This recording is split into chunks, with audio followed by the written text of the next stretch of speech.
When Cyberpunk 2077 was first announced with a teaser back in 2013, it was seen with intrigue. The Witcher 3 wouldn't be out for another 2 years, so more eyes were on that instead. After Witcher 3 and its subsequent expansions, Heart of Stone, as well as Blood and Wine respectively, fans were wondering what was to come next from CD Projekt Red. It was then that people really started speculating what Cyberpunk was going to be, what with hearing various things here and there about possible game systems. It wasn't until E3 2018 when the game was shown off behind closed doors and the news outlets were allowed to talk about what they saw to their heart's content, but no recordings. People saw the hype from all the news outlets and the game's interest took off. A couple months later, CD Projekt showed off the very footage the news outlets were shown to the public, and that rising interest in the game went to orbit. To see the exact footage that was hyped up by various people and outlets around the world and seeing it before our eyes was like an event unfolding. All the systems, the way the city looked, the character designs, and the crowds. The list goes on and on about what people saw and speculated on for a full game in that image. Fast forward to the game's release of December 2020, and that hype died down so incredibly fast and was replaced with confusion, demands for refunds, and anger. The game released to a bug-ridden reception with questionably functional versions on Xbox One and PlayStation 4. Even with the developers working on the game to fix all of the issues, the players were highly dissatisfied with the launch of the game and took to forums and social media to bag on the game any chance they got. But I'm not here to talk about the community sentiment. I'm here to talk about what I thought made the game good, or even great. I want to talk about what I think the game did well and what I really enjoyed from it. I'm here to speak in defense of Cyberpunk 2077.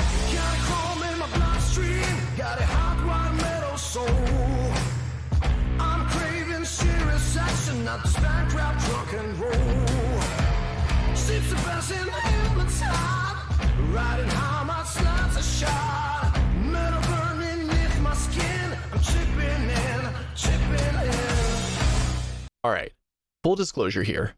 I will be talking spoilers in this video. This might be the time to click off just in case. Anyway, let's hop right into the video.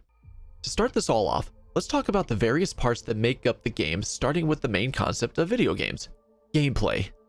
So the gameplay of Cyberpunk works in a variety of ways. It's a first-person, open-world, choice-driven RPG in which you decide how to play. You could be a stealthy hacker, being a ghost that nobody knows invaded, or just going guns blazing, mowing down everything and everyone in your path. You see, you have a number of skills and attributes you can put into your character as you level up, both making them stronger and making builds at the same time. I'm personally a big stealth fan, so I love going into enemy territory, tracking them, hacking into things, and taking them out without anyone finding out. Basically, being a ghost. And to do that, I needed to put points into intelligence. Doing so allowed me to have more skills in hacking, and in doing so, stay undetected so I could quietly take out the enemy. But maybe you just like jumping into the thick of things with your trusty pistol and shotgun and just wreaking havoc on everything in sight. And you can do that too. You can put points into reflexes or body to have more damage with that certain weapon type, such as pistols or even melee weapons. The game's skills work by making you stronger overall in pretty much every aspect, like jumping, taking more damage, hitting harder, hacking more things at the same time, and so on. And then we get to the gunplay. The firing, the recoil, the sounds, the hit detection, and the various types of firearms make up a shooter, and I could say that Cyberpunk feels great in that regard. If I miss something, I feel like I missed the shot. If I shoot, I want the recoil to feel good to where I know I can still fire fast by compensating for the kick when I get used to it. Hell, you can even have access to a wide variety of weapon types. And they get crazy, like smart weapons, essentially making it so as long as you target someone, the bullets will work in a way that you can aim away from the enemy, and the bullets will literally track them mid-trajectory to try and hit them, although doing less damage than other weapons that you do need to aim. You can even get a weapon that charges up and can shoot through walls and such, hitting that pesky enemy that's behind cover that you know is there. It goes even further with what they call iconic weapons. These are weapons with lore attached to them and have some unique abilities you won't find on normal weapons.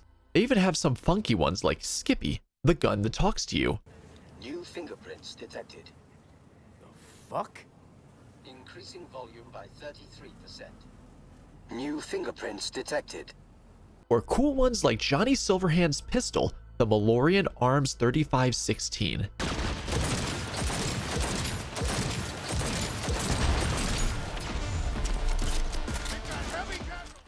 With various weapon types giving you all sorts of ways to do combat, it's hard to find something that you won't naturally gravitate toward.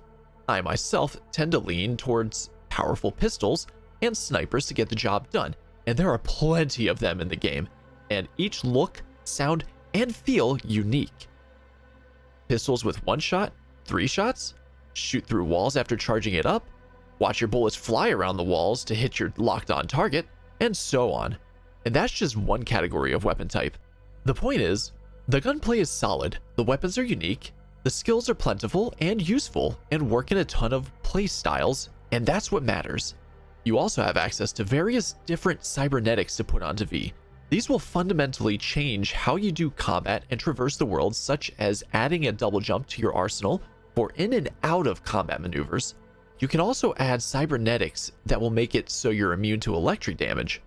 You can slow time if you slide, add in a mini rocket launcher onto your arm, and many more.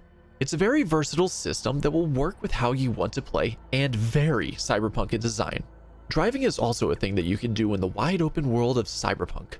The roads aren't so cluttered like a real city, so you're not always stuck in traffic like you would be in real life New York City. Driving around is obviously much faster than walking or running, and it's more convenient than trying to find a fast travel point to run to and then figuring out where the other point you need to fast travel to is, especially so when your point of interest is only 50 meters away.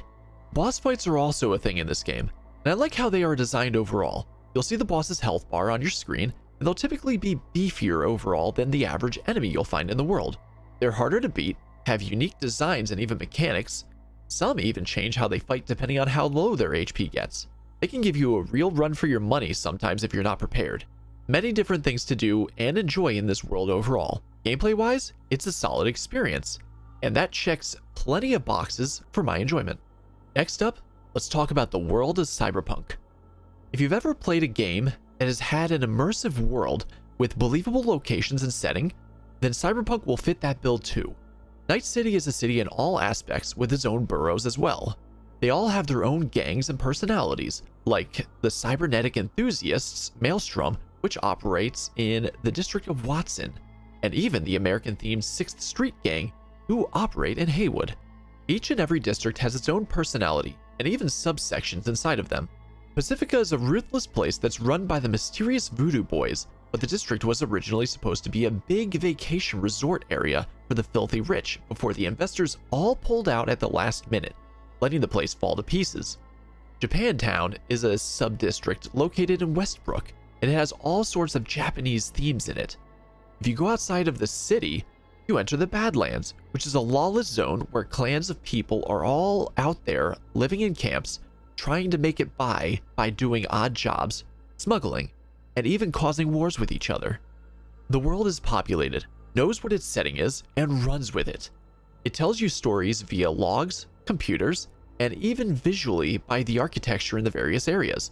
The game looks gorgeous and well thought out, and it's the biggest city in a game I have ever played that runs without chugging its frame rate all the time. You can see the city in all its details during the daytime hours, but at night, that's when it turns into a full-on Blade Runner image everywhere you look. From the lights on the skyscrapers, down to the holograms of fish in Japantown, this game oozes personality in a lot of fantastic ways, and you can feel the love the devs have for the IP in it. Now let's talk about the story, characters, and quest lines. The story to Cyberpunk is one that took immense love and passion for the property and molded it into a nice, coherent format while giving you extra side quest storylines.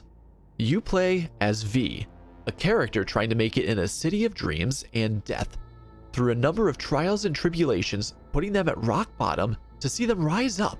All that while there's a ticking time bomb threatening to take their life away. Pretty high stakes in a city meant to eat people alive. The way the story was put together was superb.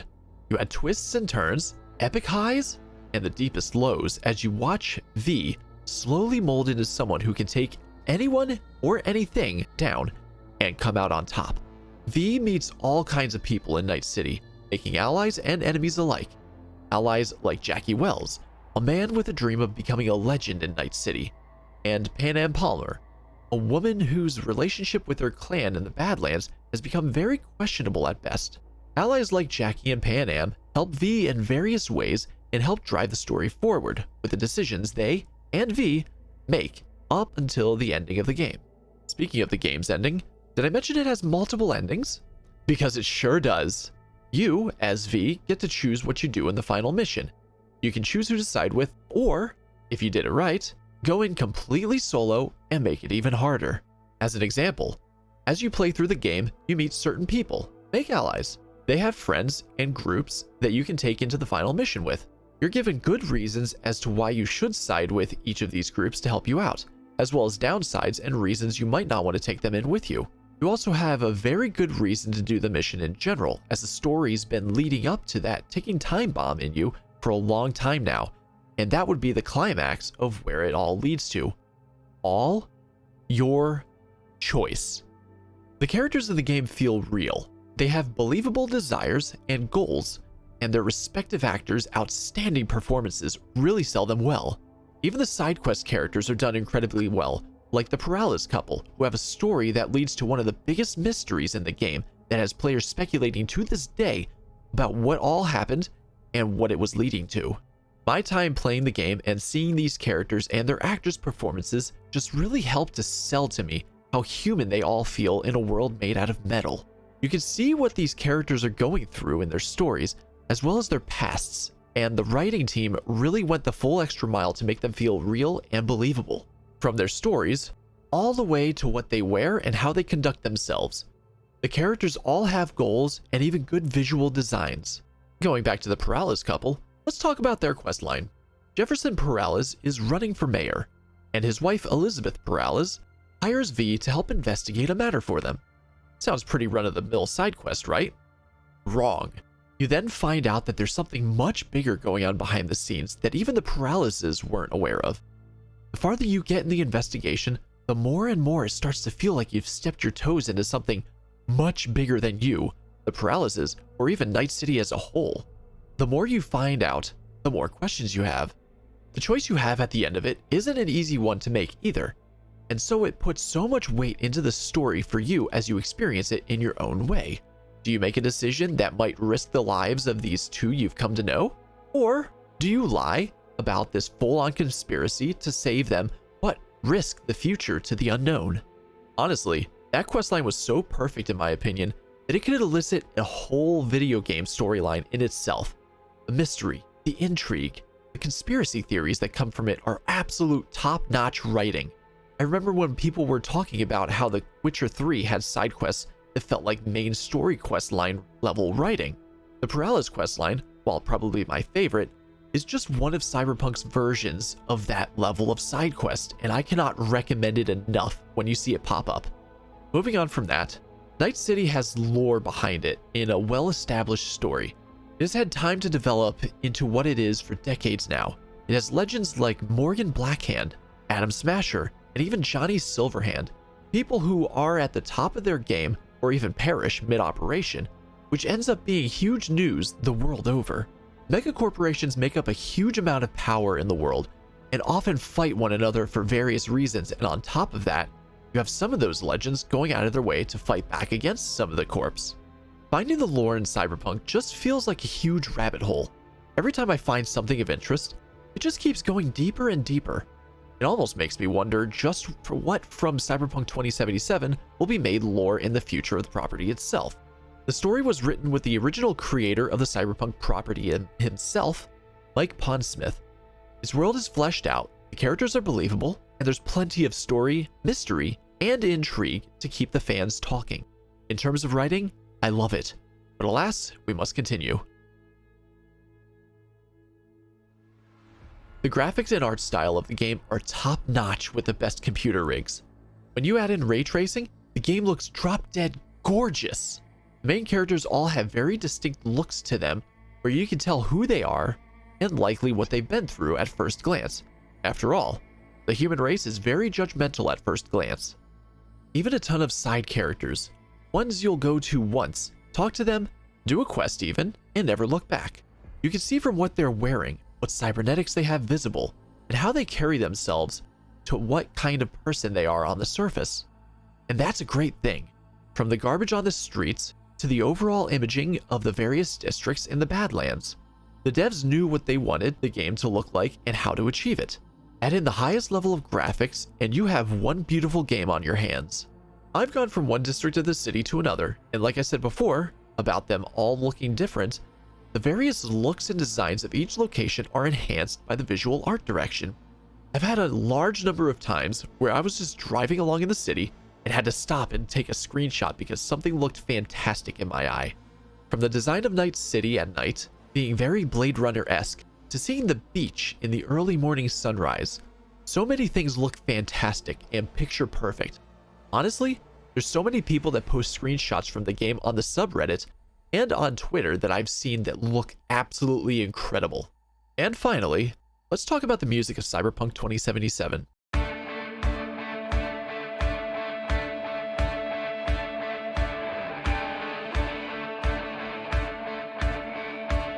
From all of the things I've seen and heard people say about the game at launch, I have never seen anyone complain about the music of Cyberpunk. Walking around Night City, you'll have places that have music playing on their radios, or even the radio in your vehicles. CD Projekt Red went out of their way to get outside musical artists from all over to make songs for the game as if they came out in the universe of Cyberpunk itself. Even if someone isn't a fan of one of the songs, there's a whole slew of other genres in the game that they can like. And all songs have their own personality and meaning behind them. Basically, it's treated like music is treated in the real world. Even one of the main characters, Johnny Silverhand, has music behind his character from his band Samurai in the game. And Samurai was used in a lot of the promotion for the game itself.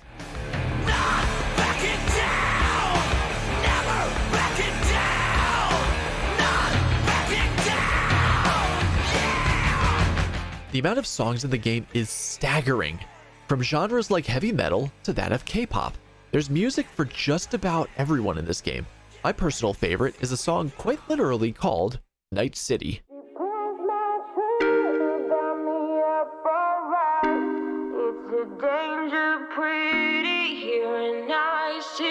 I believe that music and sound design are very important for a video game.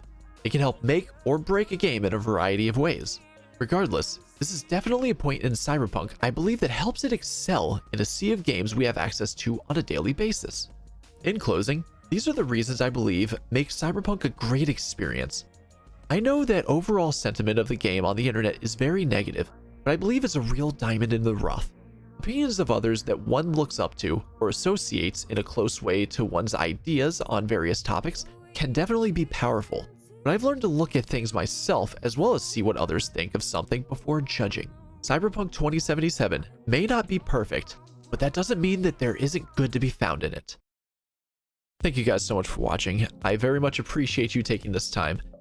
This video itself has actually taken quite a few months to try and get set up and made, but because I have a lot of things going on at the same time as well, such as work, family, so on and so forth, quite a few things that just ends up putting this on the sideline for me in some instances.